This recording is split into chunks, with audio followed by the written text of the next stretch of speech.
Assalamualaikum warahmatullahi wabarakatuh.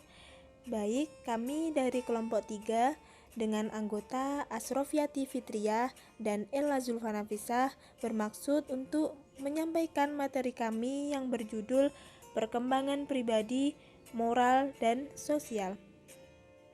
Kepribadian adalah sebuah konsep yang sangat sukar untuk dimengerti dalam psikologi. Meskipun istilah ini sering digunakan sehari-hari, kepribadian yang sesungguhnya adalah abstrak atau sukar untuk dilihat atau diketahui secara nyata.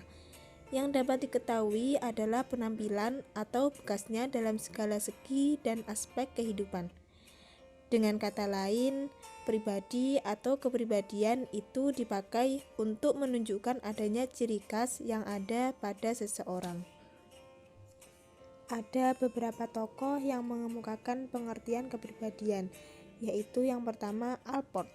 Allport berpendapat personality is the dynamic ila akhirih, yang artinya personality atau kepribadian adalah suatu organisasi psikofisik yang dinamis pada seseorang yang menyebabkan ia dapat menyesuaikan diri dengan lingkungannya.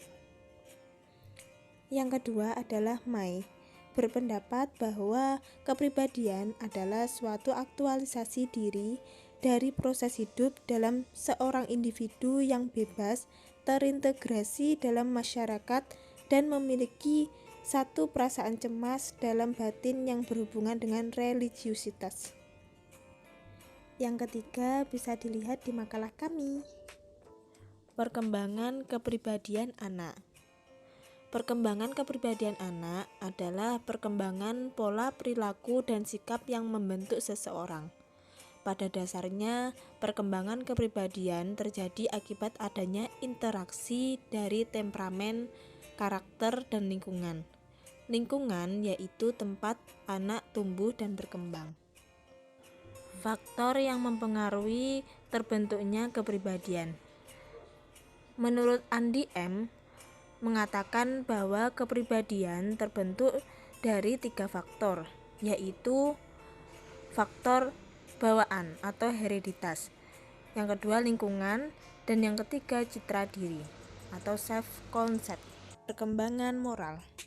Secara etimologis, kata moral berasal dari kata mos dalam bahasa Latin.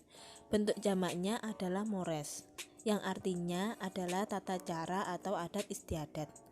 Dalam Kamus Besar Bahasa Indonesia tahun 1989, moral diartikan sebagai akhlak, budi pekerti, atau susila. Sedangkan menurut Purwodarminto dalam Sunarto 2008, moral adalah ajaran tentang baik buruk perbuatan dan kelakuan, akhlak, kewajiban, dan sebagainya. Moral berkaitan dengan kemampuan untuk mengendalikan antara perbuatan yang benar dan salah. Dengan demikian, moral merupakan pengendali dalam berperilaku. Bidang-bidang perkembangan moral berhubungan dengan peraturan dan ketentuan tentang interaksi yang pantas di antara orang-orang. Peraturan ini bisa dipelajari dalam 3 bidang. Santrok 2009 membagi bidang-bidang perkembangan moral menjadi 3, yaitu 1. Bidang kognitif. Isu utamanya adalah bagaimana para siswa berpikir tentang peraturan-peraturan agar bersikap dengan pantas. Yang kedua adalah bidang perilaku. Fokusnya ada pada pikiran dan perilaku siswa. Yang ketiga adalah bidang emosional. Penekanannya ada pada bagaimana dapat merasa secara moral. Teori yang pertama dari Piaget mengatakan bahwa perkembangan moral sebagian besar dapat ditingkatkan melalui hubungan timbal balik antar sebaya. Pandangan Piaget, orang tua memainkan peran yang tidak begitu penting dalam perkembangan moral anak, karena orang tua memiliki jauh lebih banyak kekuatan ketimbang anak-anak dan memberikan peraturan secara otoriter. Santrok 2009. Yang kedua dari Kolbeck. Seperti Piaget, Kolbeck menekankan bahwa perkembangan moral melibatkan pertimbangan moral dan muncul melalui tahapan-tahapan. Faktor-faktor yang mempengaruhi moral. Menurut Latifah 2012, ada 4 faktor yang mempengaruhi perkembangan moral yang dijelaskan sebagai berikut.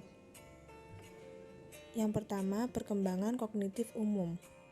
Penalaran moral tinggi yaitu penalaran yang dalam mengenai ide-ide abstrak. Dengan demikian, dalam batas-batas tertentu, perkembangan moral bergantung pada perkembangan kognitif.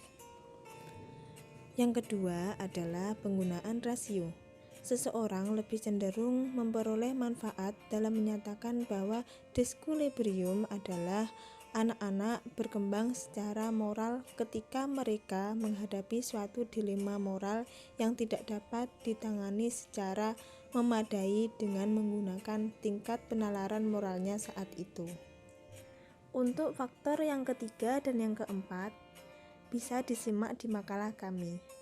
Lanjut, perkembangan sosial. Perkembangan sosial peserta didik adalah tingkatan jalinan interaksi anak dengan orang lain, mulai dari orang tua, saudara, teman bermain, hingga masyarakat secara luas.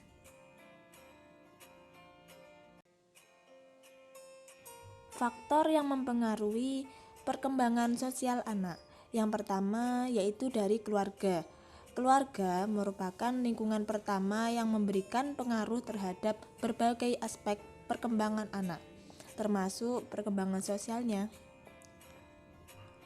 Yang kedua adalah kematangan. Untuk dapat bersosialisasi dengan baik, diperlukan kematangan fisik dan psikis, sehingga mampu mempertimbangkan proses sosial, memberi dan menerima nasihat orang lain, memerlukan kematangan intelektual dan emosional. Di samping itu, kematangan dalam berbahasa juga sangat menentukan. Yang ketiga yaitu status sosial ekonomi. Kehidupan sosial banyak dipengaruhi oleh kondisi sosial ekonomi keluarga dalam masyarakat. Perilaku anak akan banyak memperhatikan kondisi normatif yang telah ditanamkan oleh keluarganya. Selanjutnya yaitu pendidikan. Pendidikan merupakan proses sosialisasi anak yang terarah. Hakikat pendidikan sebagai proses pengoperasian ilmu yang normatif pada anak, memberikan warna kehidupan sosial pada anak di dalam masyarakat dan kehidupan mereka di masa yang akan datang. Yang terakhir yaitu kapasitas mental, emosi, dan intelijensi. Kemampuan berpikir dapat banyak mempengaruhi banyak hal, seperti kemampuan belajar, memecahkan masalah, dan berbahasa. Perkembangan emosi mempengaruhi terhadap perkembangan sosial anak. Anak yang berkemampuan intelek tinggi akan berkemampuan berbahasa dengan baik. Oleh karena itu, jika perkembangan ketiganya seimbang, maka akan sangat menentukan keberhasilan perkembangan sosial anak. Terima kasih sudah menonton, semoga bermanfaat.